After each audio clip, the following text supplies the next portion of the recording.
Good morning. It is beautiful, stormy today. It's Saturday, actually. I'm going to read us another story from the Fables book. Let's see what the universe feels like this morning, my friends. Oh, that's funny. That's the one that was on my mind, fortunately. Little bird races going on. You're fighting over the good spot on the bank. The wily dog has took a wandering off. I'll expect him back. A language of your own. In the land beyond the hills was a very remarkable place.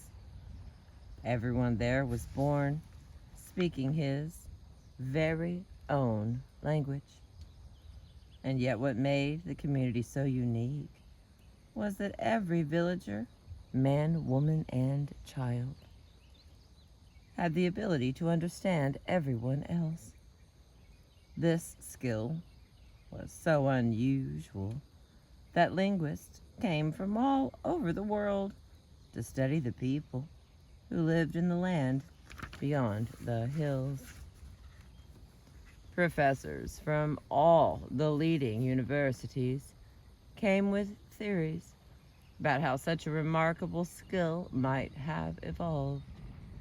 But no one knew for sure how this unique talent had come to be. One day, a young man with ambitions for political power made a suggestion to the assembled leaders of the community. "We have a nice life here in the land beyond the hills," he began, with a solicitous nod to the assembled representatives. "But we have no discourse with the outside world. Because we speak so many different languages, it is impossible for people living in other lands to do business with us. We need a single language for all of our people." "No, never," cried one agitated older man. "That is not our way. We have always each had our own language. It has never been different." "Well, perhaps," said another, we could try to use one single language and see if we like things better that way." "Very interesting," pondered a well-dressed gentleman with a feather in his hat. "Think of the possibilities for trade and profit." The discussion went on for many hours as the assembled representatives debated the pros and cons of having just one language. Some said that the discussion went on for longer than it needed to because each speaker wanted the chance to say his or her mind, even if someone else had already made the very same point. After all, the only time a villager heard his own language spoken was when he spoke it himself.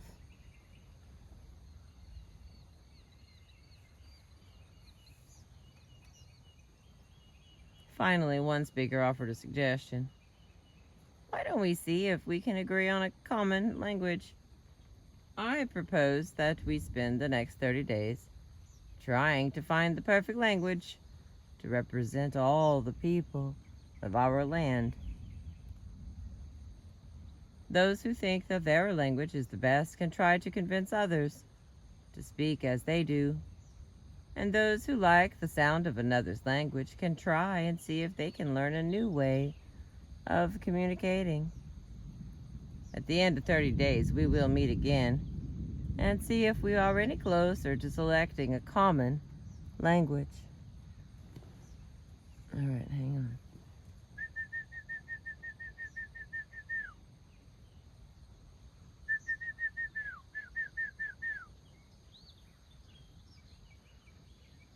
Wiley dog.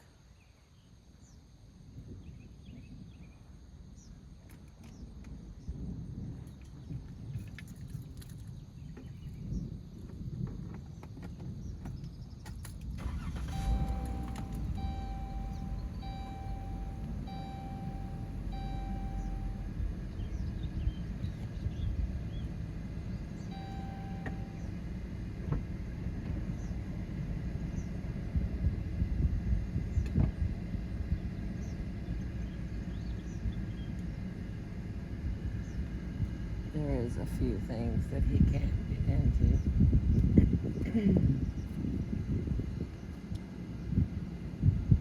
Some members of the group started to object to the speaker's proposal, but most of the representatives were so exhausted and so eager to get home to their beds that the group agreed to try to find a language that might please everyone in the land.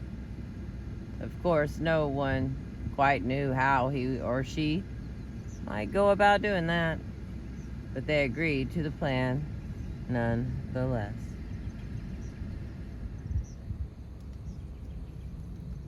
After a few days' rest, some of the more ambitious members of the community began to think of how they might succeed in getting their language adopted as the official language of the land. I will pretend that I can understand no language but my own, thought one rather pompous gentleman who ran the largest store in town. Then anyone who wants to speak with me and buy my goods will have to learn my language. He smiled to himself as he thought of how important he would be when his language became the language of the whole land. Another man, who was quite wealthy, decided to use his wealth to influence people to adopt his language instead of their own. He went to the center of town and began calling out, 50 gold pieces, 50 gold pieces. I will give 50 new gold pieces to any citizen of our land who gives up his language and speaks as I do. Before long, there was a crowd, a rather large crowd, gathered around the speaker, and several people were attempting to imitate his speech so that they might be rewarded with the shiny coins. Two young lovers who had vowed to share everything with one another were practicing each other's language, and a boy who did not like the sound of his own speech was trying to imitate the language of one of the town's most learned men. All over the land, people were busy, either trying to convince the neighbors to speak as they did, or trying to imitate the speech of others. Some people who were afraid that their unique languages would be taken away from them decided that the best strategy was to speak to no one and to keep their language completely to themselves. Of course, that meant that they were all alone, without anyone to talk to at all. For the entire 30 days, no work got done in all the land. No children went to school, and no business was conducted. Everyone was consumed with the task of choosing a common language. At the end of the 30 days, the town elders and representatives assembled to see what success they had had Since everyone in the land was curious about the outcome of their deliberations, a large crowd of citizens followed them into the meeting hall. The ambitious young man who had suggested a common language in the first place began to speak. My fellow citizens, we are here to discuss our progress in selecting a common language. He paused for a moment and looked out over the assembled crowd, expecting to see the usual agreement of nodding heads and eager smiles. But instead, he saw only blank faces. We are here to discuss our progress in selecting a common language, he repeated, only this time a little louder, thinking that perhaps his fellow citizens had not heard him the first time. But again, he saw only blank faces, with a few frowns and furrowed brows. How strange, he thought. This is not like my countrymen at all. And at just that moment, an angry-looking fellow rose to his feet and shouted, "Make sense, man, or sit down. We cannot understand a word you are saying. You are talking nothing but gibberish." But the ambitious young man could not understand a word the angry speaker was saying. In fact, no one could. The crowd broke into a frenzy of chatter as everyone turned to his or her neighbor and tried to communicate. But no one could understand what anyone was saying.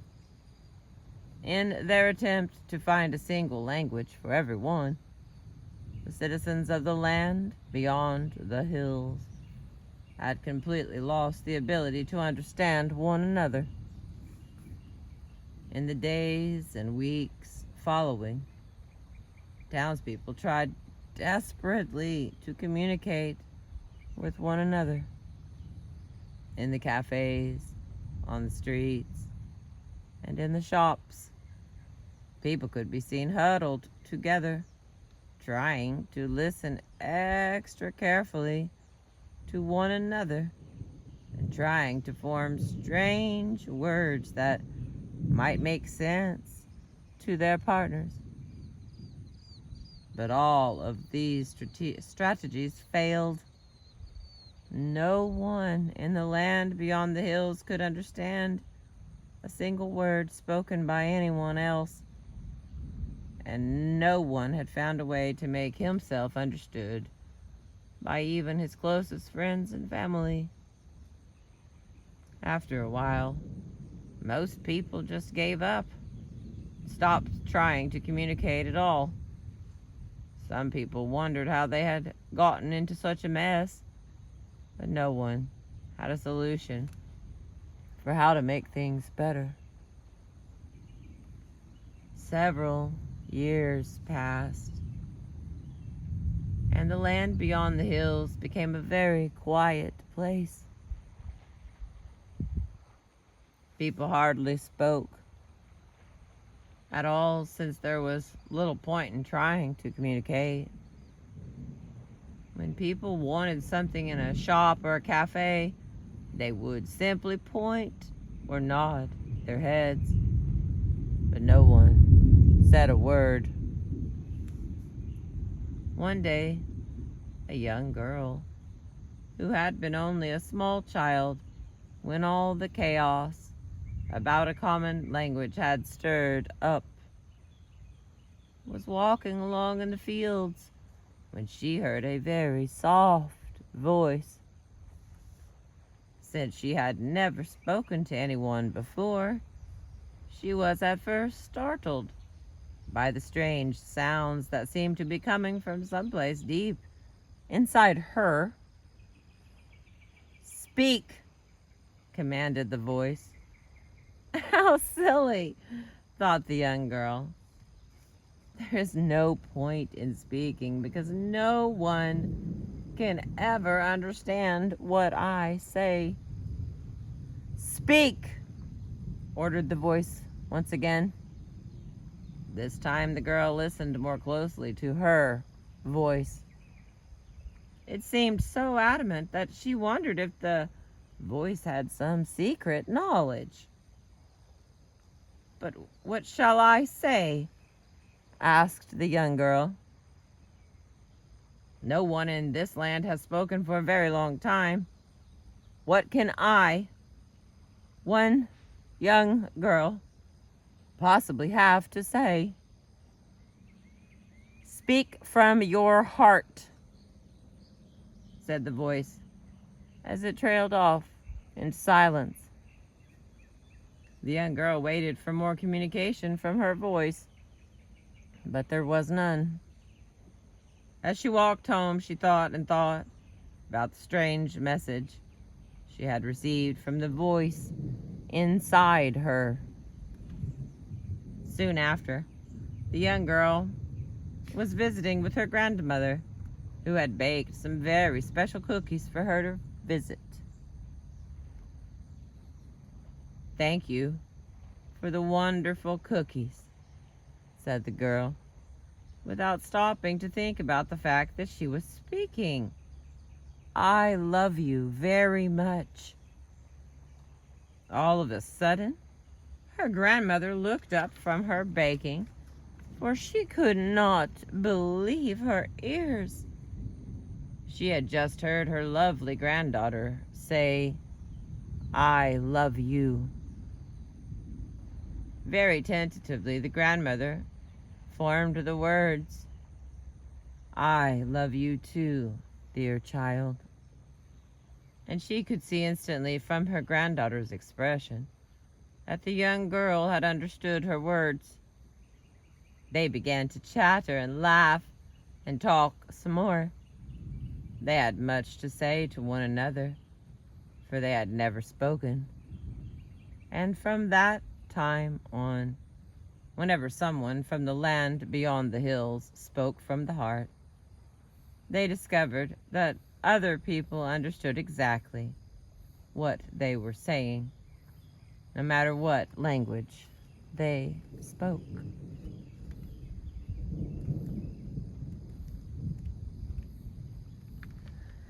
I think that is a beautiful story. Let's see.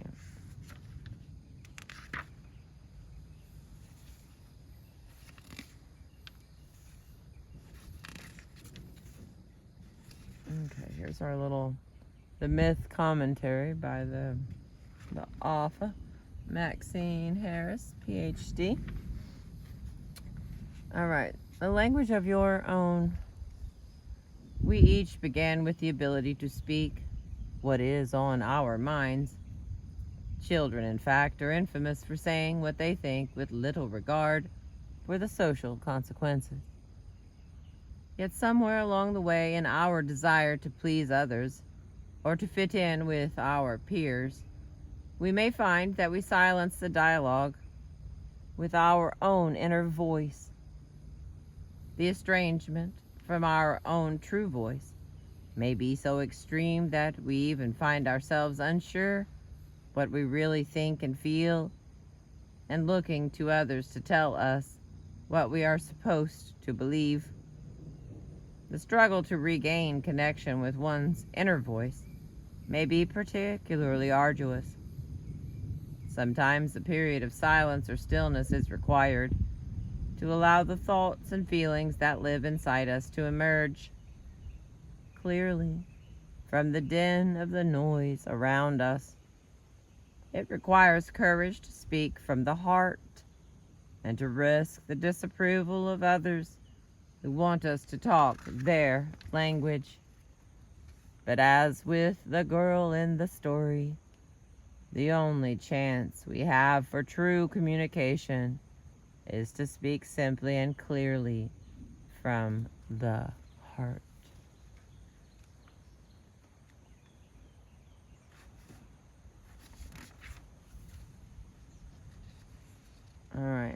the questions for discussion.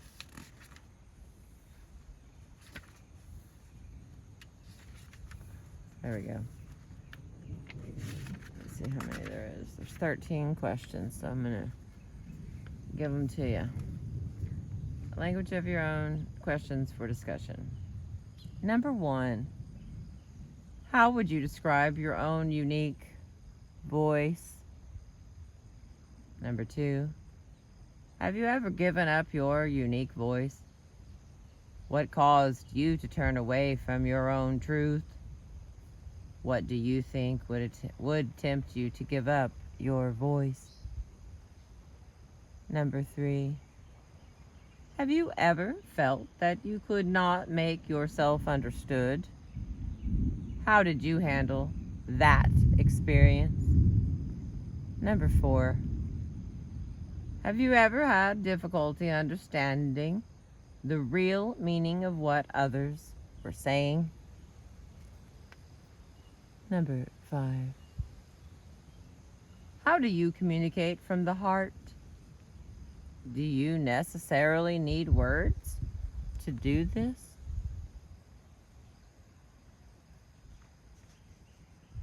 Number 6, how similar do we have to be in order to be truly How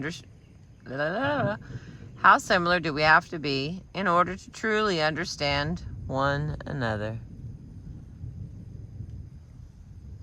Number 7, is sameness as necessary?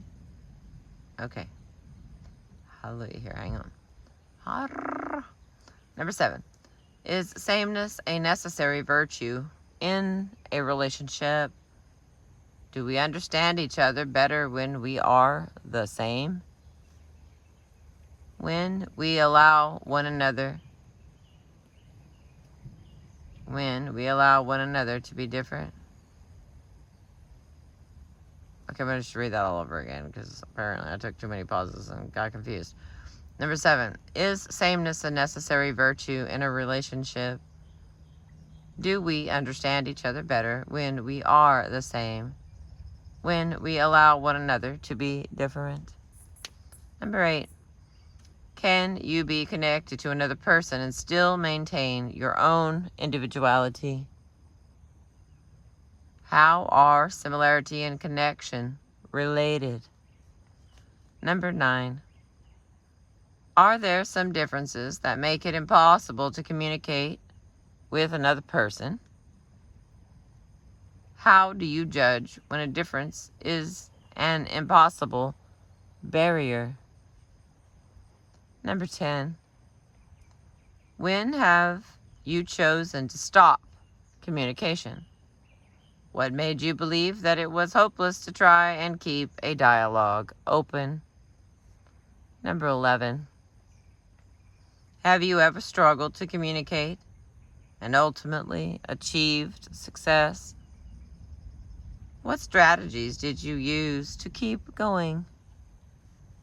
Number 12, what prompts you to communicate or act when it seems hopeless? What is the outcome of your continued trying?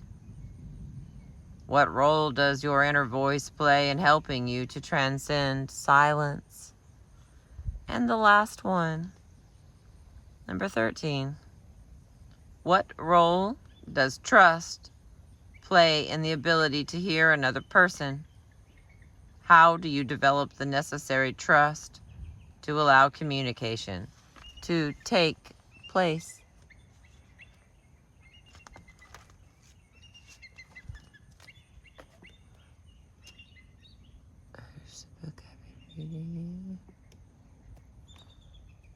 I'm Maxine Harris. Thank you for being with me today. I appreciate you. I hope y'all can hear the storm. It was fantastic getting to feel the rumble, and I do like the weather. I appreciate you letting me read my stories to you. Please remember to like, share, and subscribe. Have a beautiful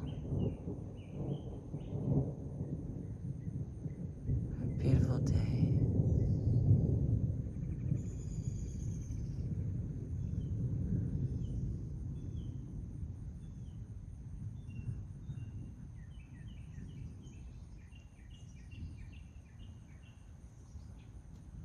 And the thunder rolls.